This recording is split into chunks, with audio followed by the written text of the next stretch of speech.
Bonjour, bonjour à toutes et tous. Désolée, on a eu un petit problème logistique avec Claire. Elle essaye de se connecter sur un autre lien. Si ça marche, je vous enverrai le lien sur le chat. Sinon, elle est par téléphone en direct avec nous. Donc, bienvenue dans ce live métier en coulisses. C'est vraiment les coulisses du coulisses pour découvrir le métier ce soir de Claire, qui est auxiliaire ambulancière.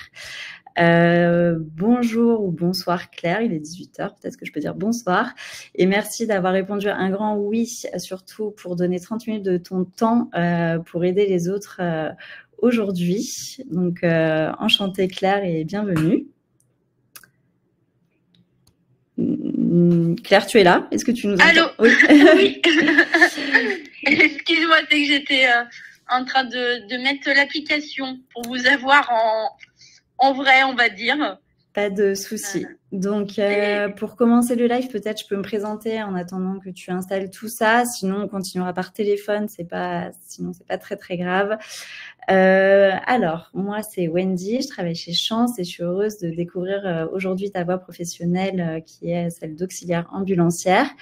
Le but du live, pour un petit rappel, si c'est la première fois pour certaines personnes, c'est vraiment un live interactif. Donc, le but, c'est d'interagir dans le chat et de poser toutes les questions que vous voulez à Claire. Moi, je vais les poser directement. Comme ça, Claire fera sa présentation et répondra au fur et à mesure. Et peut-être qu'en attendant que Claire nous rejoigne en vidéo, est-ce que vous pouvez nous dire d'où vous nous écoutez? C'est toujours plus sympa de savoir un petit peu d'où sont les auditeurs. Voilà, et savoir dans quel but vous écoutez ce soir le live. Est-ce que c'est par curiosité? Est-ce que c'est parce que vous envisagez aussi peut-être cette voie professionnelle ou pour un proche? Peu importe. En tout cas, bienvenue à toutes et tous. Et si je peux faire un mini contexte pour les personnes qui ne connaîtraient pas Chance, on est une communauté d'entraide professionnelle et une méthode pour permettre à chacune, quel que soit son passé, de découvrir et de trouver sa place dans le monde du travail et donc au final dans la société. Bonjour Pierre.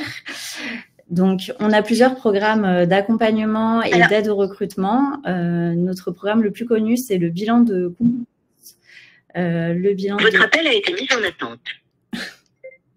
Pardon, excusez-nous. Le programme le plus connu, c'est le bilan de compétences, que peut-être certains et certaines connaissent déjà. C'est un programme qui permet de faire le point sur sa vie professionnelle et sur la direction qu'on veut lui donner. Et récemment, Chance a lancé une communauté d'entraide altruiste qui s'appelle 3 minutes pour les autres. C'est vraiment une communauté gratuite et ouverte à toutes et tous que je vous encourage à rejoindre. Je vous donnerai le lien en fin de ce live. Et donc, le principe de 3 minutes, c'est hyper simple. C'est que chaque semaine, on va recevoir une liste de 10 personnes qu'on peut potentiellement aider et donc apporter un coup de pouce pro. Et c'est pas tout, c'est que ça marche dans les deux sens. Donc, si un jour on a besoin d'aide, on a besoin d'être aidé, on peut tout à fait aussi passer par cette initiative de 3 minutes pour les autres. Et donc là, on est en plein dedans. C'est une belle initiative altruiste, le live métier et le temps que Claire nous accorde aujourd'hui bénévolement.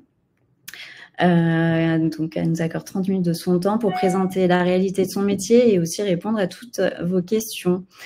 Et donc, on décide de faire cette session de live métier en donnant la priorité aux métiers qui sont en forte demande et qui recrutent pas particulièrement. Donc, à la fin, il y a vraiment des opportunités à la clé. Et si vous souhaitez voilà, si vous êtes vraiment intéressé par cette voie ou postuler, n'hésitez pas à nous contacter après ce live. Donc, je vois qu'il y a déjà des personnes qui disent bonjour.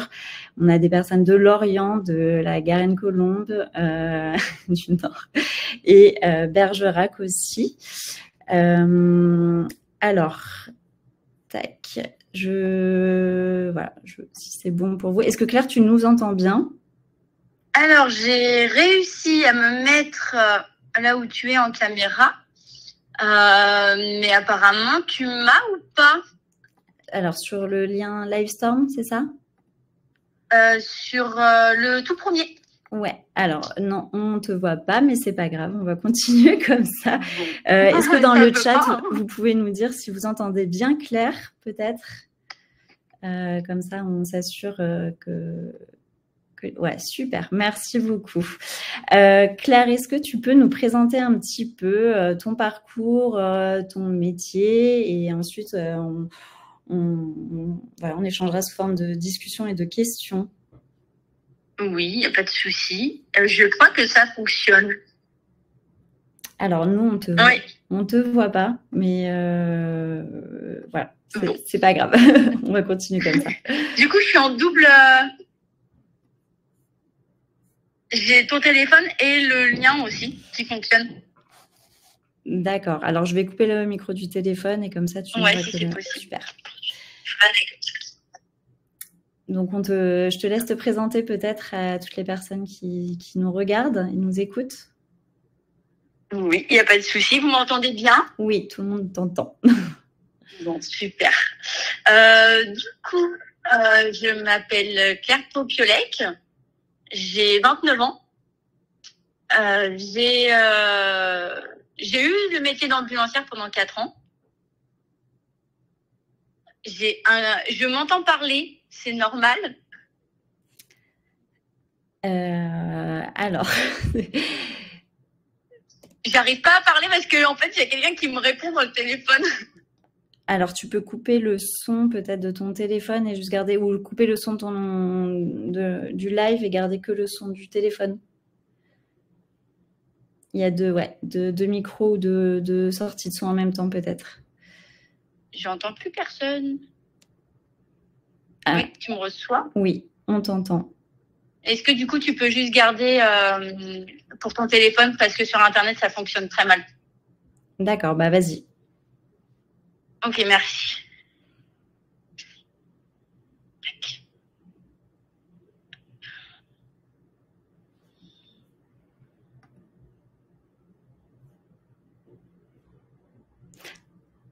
Alors. Okay. Ah voilà, là c'est bon. Désolée pour tout le monde pour ce problème de réseau. Ça arrive, c'est du direct, il n'y a pas de souci. C'est ça. Du coup, je disais que j'ai été ambulancière. En fait, je viens d'arrêter il y a pas très longtemps. C'est pour ça que j'ai connu le parcours chance et que je suis là aujourd'hui.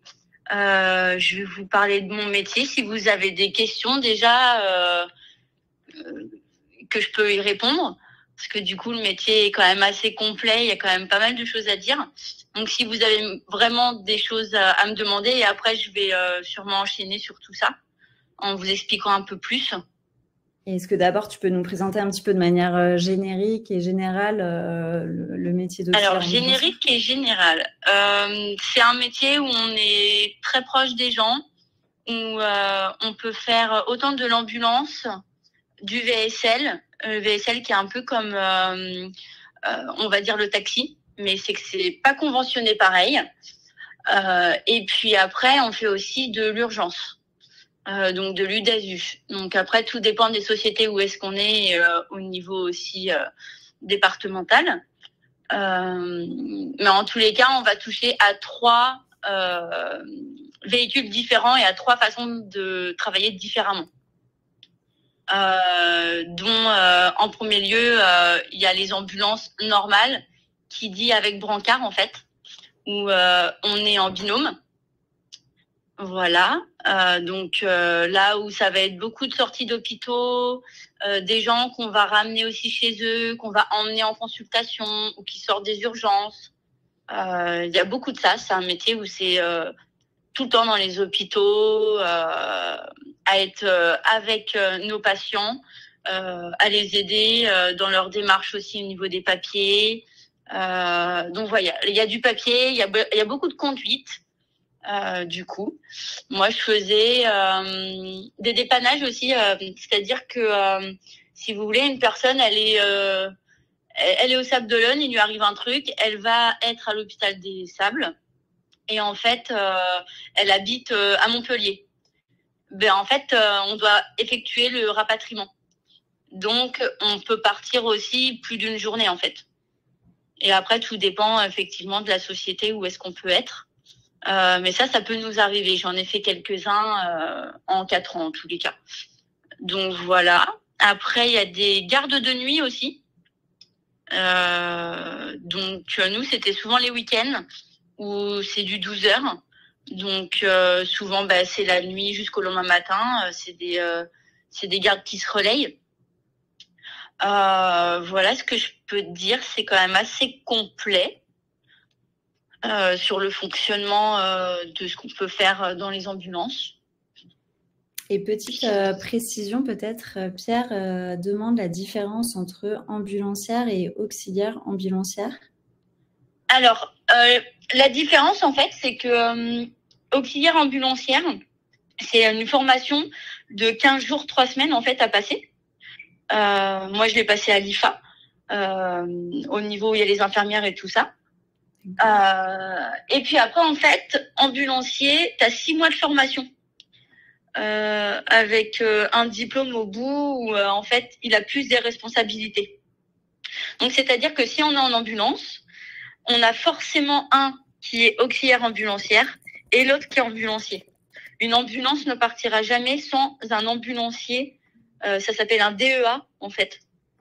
Le diplôme, c'est le DEA. Et donc du coup c'est obligatoire parce que c'est lui qui va prendre toutes les décisions en accord aussi avec son partenaire qui est auxiliaire ambulancier.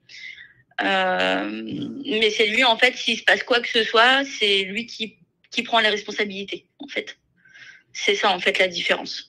Et la différence niveau pécunier, en fait, il n'y a pas grand-chose. Je crois que c'était 89 €, moi, quand j'y étais, la différence. Donc, elle n'est pas énorme pour plus de responsabilités. Donc, voilà, propre à chacun de savoir ce qu'il veut faire. Et en sachant que en tant qu'ambulancier, du coup, les portes sont beaucoup plus ouvertes. Mais en tant qu'auxiliaire ambulancière aussi, il y a énormément de demandes. Donc, pour moi, je ne l'ai pas passé parce que j'ai eu du travail directement, en fait. Voilà. Super, merci beaucoup pour cette précision. Et est-ce que tu peux nous expliquer un peu plus concrètement peut-être une journée type ou vraiment une projection des missions que tu pourrais avoir? Alors, par exemple, admettons, je commence à 6h du matin. Donc, je vais souvent à 6h du matin, c'est la radiothérapie en fait. C'est les gens qui sont au rayon et tout ça et qui font leur traitement. Donc, on va les chercher chez eux. On les emmène à l'hôpital. On reste avec eux. On fait l'accueil. On reste avec lui jusqu'à temps qu'il passe. On l'attend. Des fois, donc ça dépend aussi des boîtes. Ça peut arriver qu'on aille chercher quelqu'un d'autre entre-temps. Tout dépend de combien de temps ça dure. Et tout dépend si on est en VSL ou on est en ambulance aussi. C'est complètement différent. Donc voilà, on reste jusqu'à la fin quand même. On va le rechercher. On demande aux infirmières, aux gens de l'hôpital. Et puis on repart, on le ramène chez lui. Voilà, là c'est vraiment consultation assez simple en fait, on va dire. Donc après, on le ramène chez lui. Nous, on a un papier en fait à remplir où on met notre plaque d'immatriculation de la voiture, où on met la date, l'heure, le patient, à quelle heure on est arrivé, à quelle heure on est reparti. Enfin, voilà, c'est tout un tracé en fait. Et encore une fois, il y en a qui sont en papier et il y en a aussi qui travaillent aussi avec un petit pad en fait, ou un téléphone exprès pour ça en fait. Tout dépend des sociétés encore une fois. Donc voilà, et après on repart avec un autre patient. Donc en fait, on a des sociétés qui vont nous donner un petit planning. Ça peut arriver souvent dans les grosses sociétés comme Jussieu par exemple, où là on nous donne un planning, nous dire à quelle heure l'autre patient, etc., etc. Moi personnellement, j'étais dans une société où on fonctionnait encore par papier. Et en fait, on faisait notre course, on ramenait le patient chez lui, et puis après, on revenait au local, et mon patron me redonnait un papier pour me dire la marche à suivre, en fait. Ou sinon, il m'appelait en me disant, il faut que j'aille à tel endroit. Il me donnait ça au téléphone, et moi, je notais. On a toujours un calepin sur nous. Et du coup, on allait directement enchaîner. Donc voilà. Par exemple, là, une matinée est passée. Le pause du repas, des fois, on est à 30 minutes ou 1 heure. Selon si c'est 30 minutes, on compte un panier repas. Donc, on est payé le repas et on déduit 30 minutes, du coup. Encore une fois, toutes les sociétés sont pas pareilles. Au niveau des repas, au niveau des heures, des horaires du midi. Il y en a qui payent les repas, d'autres non. D'autres où les 30 minutes ou les 1 heure sont décomptées, d'autres où non. Donc voilà, après, chaque entreprise est différente. Donc à bien se renseigner aussi comment ça fonctionne, à savoir si ça vous convient ou pas. Donc des fois, c'est un peu compliqué aussi de manger parce que tout dépend où est-ce qu'on est. On peut avoir nos repas en fait en consultation. Donc, c'est-à-dire qu'on laisse notre patient à un rendez-vous. On sait que le rendez-vous va durer 1 heure à 30 minutes. Par exemple, souvent, on va appeler notre patron et lui dire, voilà, il y en a pour 1 heure, qu'est-ce que je fais? Est-ce que je reste? Est-ce que je vais chercher quelqu'un d'autre? Ou est-ce que je prends ma pause repas si c'est le midi, par exemple? Donc voilà, en fait, c'est des journées où on sait jamais trop comment ça va se passer. On sait jamais trop quand est-ce qu'on va manger. Et évidemment, on sait jamais trop comment on va finir non plus. Du coup, en fait, c'est une journée, tu commences et tu sais pas quand tu finis. Aussi, je tiens à préciser sur les horaires. Moi, mon expérience a été que à 19h, 20h, on m'appelle pour me donner les horaires du lendemain. Donc, c'est-à-dire que je n'ai pas d'horaire de la semaine, en fait. Je suis prévenue la veille pour le lendemain matin. Donc voilà, au niveau des horaires, comme ça au moins c'est fait.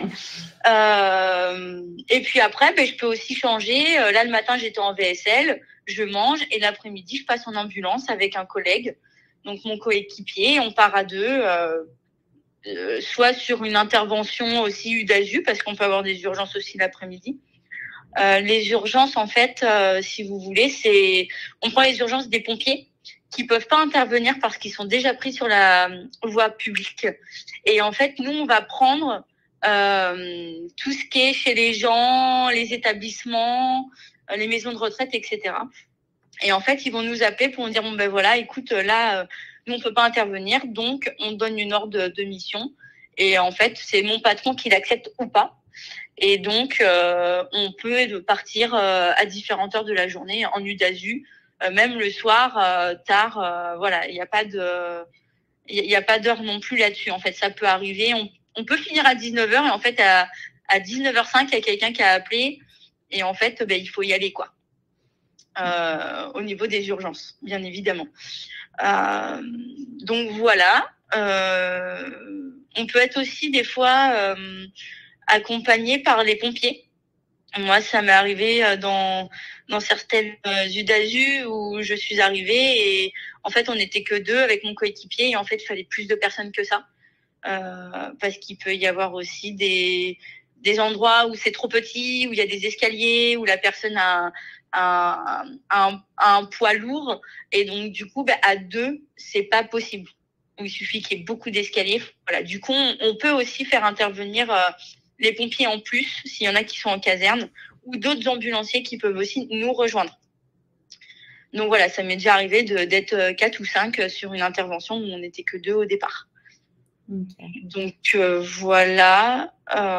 Et puis après, on peut repartir aussi en ambulance normale, où on va chercher un patient à l'hôpital. C'est une sortie d'hôpital, par exemple, où là, on a aussi les sorties à effectuer au niveau des admissions. On a toujours, de toute façon, les sorties, les entrées, les papiers avec les infirmiers, récupérer les dossiers. À ne pas oublier que quand on est en ambulance, on fait également beaucoup de portage, de manutention. Donc ça, dans la formation, vous l'apprenez, les différentes sortes de manutention selon la pathologie de la personne, selon l'âge. Voilà, vous apprenez aussi tout ça, le portage à 2, le portage seul, le portage avec les draps. On apprend tout ça. On apprend aussi le brancardage. Il y a le brancardage à 2. Donc voilà, il faut pas oublier que c'est un métier qui est quand même assez.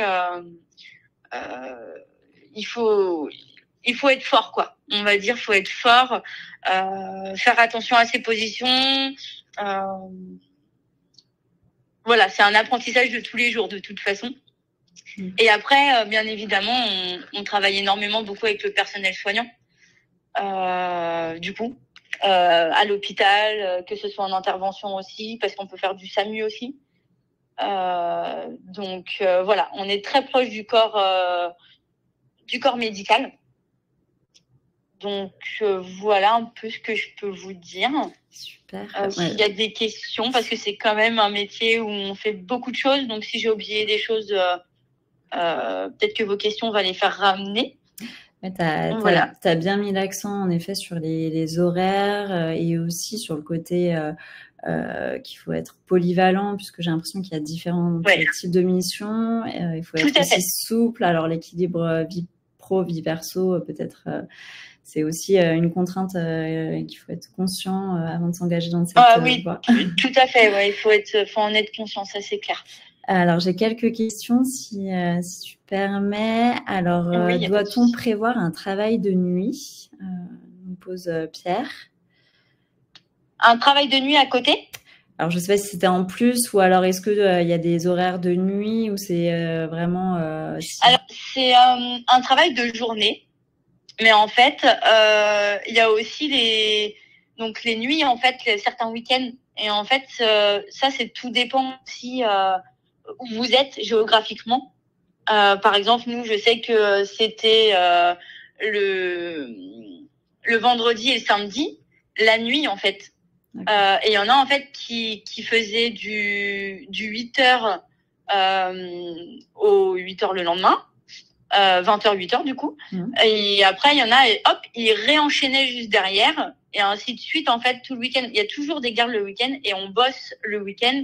Mais c'est que 2 personnes, en fait. Enfin, moi, c'était que ça chez moi. Après, dans toutes les sociétés, c'est différent. Vraiment, j'ai pu échanger avec, donc, du coup, plein d'ambulanciers. Et dans toute société, c'est vraiment différent. C'est une organisation propre à chaque fois. Ouais, tout à fait. Et puis en fait, il y a des plannings aussi, il y a des roulements. Ça dépend combien vous êtes dans la société, si c'est une grande, une petite. Il y en a qui font pas les urgences, il y en a qui font pas les nuits. Donc en fait, il faut vraiment demander dès le départ en fait. D'accord. Faut être au clair avec tout ça. Ouais. Et tout à l'heure, tu évoquais un petit peu quelques compétences, mais est-ce que tu pourrais nous en dire un peu plus sur les quelques compétences indispensables pour toi? Alors, empathie, écoute, ça c'est pour moi le plus important. Après, la capacité, voilà, il y a des moments où c'est dur. C'est un métier qui est quand même dur. On s'attache aux gens. Il y a des gens qu'on voit très souvent. Le relationnel est là. On crée aussi des affinités. Enfin voilà, il faut être aussi accroché à ce que quelqu'un puisse partir du jour au lendemain. Ce qui m'est déjà arrivé, j'ai eu le cas. Il faut aussi être capable de gérer son stress en situation d'urgence où on peut même aller chercher une personne et en fait, ça se passe pas comme prévu. Donc en fait, c'est beaucoup d'adaptabilité. Il faut être patient aussi. Organisé, oui. Et puis, aimer travailler en équipe, en ambulance, en UDASU, tout ça. Ça, c'est primordial aussi. Après, les petits moments de VSL où on est tout seul avec notre patient, c'est cool aussi. C'est complètement différent. On ne crée pas la même chose. En tout cas, oui, toutes ces valeurs, elles sont importantes. Je suis en train de réfléchir s'il en manque. Il en manque forcément parce que c'est un métier tellement plein... tellement riche que l'écoute, l'empathie, je crois que c'est le primordial et le sang-froid. Et aimer conduire aussi. Oui, bien sûr. Je pense que la conduite, ça fait partie aussi d'une grande partie. C'est clair, il faut vraiment aimer ça. D'accord. On a une question d'Isabelle sur la rémunération. Est-ce que tu aurais une fourchette ou aussi selon entre auxiliaires tu parlais peut-être à 9 €, mais… Alors du coup, il y a des sociétés qui fonctionnent à la quinzaine. C'est-à-dire que, je sais pas, il y a peut-être une semaine, ils vont faire 35 heures, et l'autre semaine, ils vont faire 45, 50 heures, j'en sais rien. Et ben du coup, en fait, dans la quinzaine, ces heures-là, ils vont être payées en plus. Quand ça dépasse 35 heures, c'est payé en plus. Il y en a qui fonctionnent à la semaine. Il y en a qui fonctionnent au mois. Moi, c'était à la quinzaine, par exemple, et j'ai eu des semaines où je faisais 25 heures parce qu'il n'y avait pas beaucoup de boulot, et j'ai eu des semaines où je faisais 55 heures. Voilà, il n'y a pas de juste milieu, en fait. Souvent, c'est quand même entre 40 et 45 heures semaine. D'accord. Moi, c'est ce que je faisais. Donc, en fait, plus tu vas faire d'heures, plus tes heures sup, tu vas en avoir. Donc, en fait, ça va beaucoup varier, en fait. Moi, j'ai des mois où je me suis fait 1005, il y a des mois où je me suis fait 2000, il y a des mois où je me suis fait 1007. Voilà, en fait, c'est tout dépend, en fait, de la société. Mmh. Et Pierre nous demande si c'est forcément un métier à temps plein, mais voilà, enfin, je pense que d'après ce que tu viens de nous dire, plutôt. Ah, c'est un métier à temps plein, on peut rien avoir. Oui, ouais. Non, ça c'est clair et net. Très bien, merci beaucoup. Alors, il est 32, on va déborder peut-être un petit peu de 5 minutes si les personnes n'ont rien derrière et si ça te va aussi. Du coup, tu nous parlais un peu des différentes personnes avec qui tu travailles en proximité. Oui. Voilà, donc je ne sais pas si tu peux encore...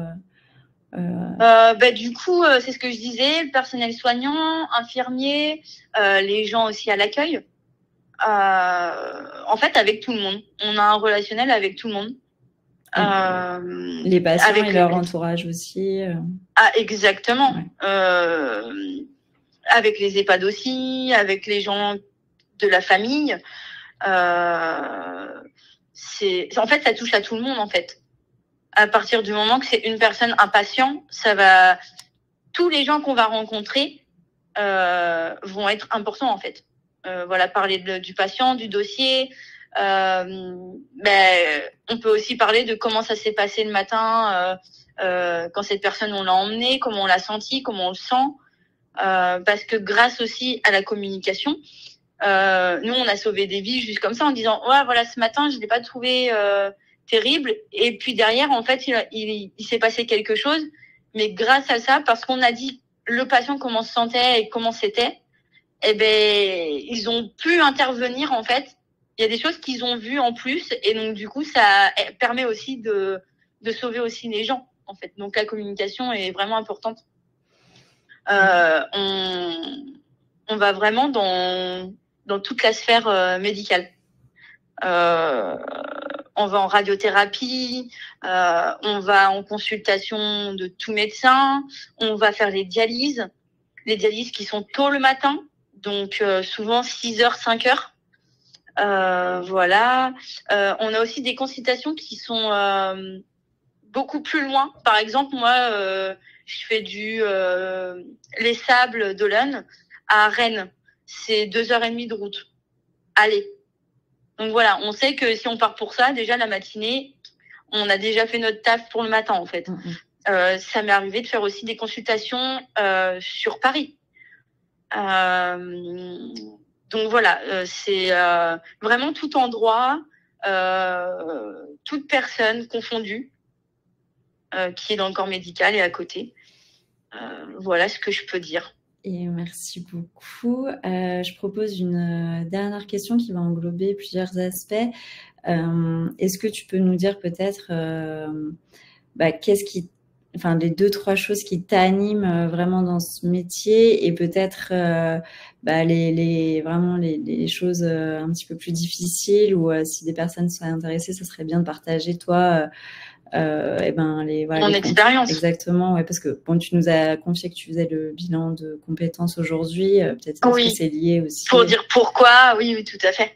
Alors, moi, j'ai arrêté ce métier parce qu'en fait, j'étais toute seule avec mon fils de 1 an. Et je suis restée 3 ans parce que c'était compliqué d'être toute seule financièrement. Donc voilà, j'ai continué ce métier. Je l'adore, ce métier. Je l'aime toujours, même si je le pratique plus.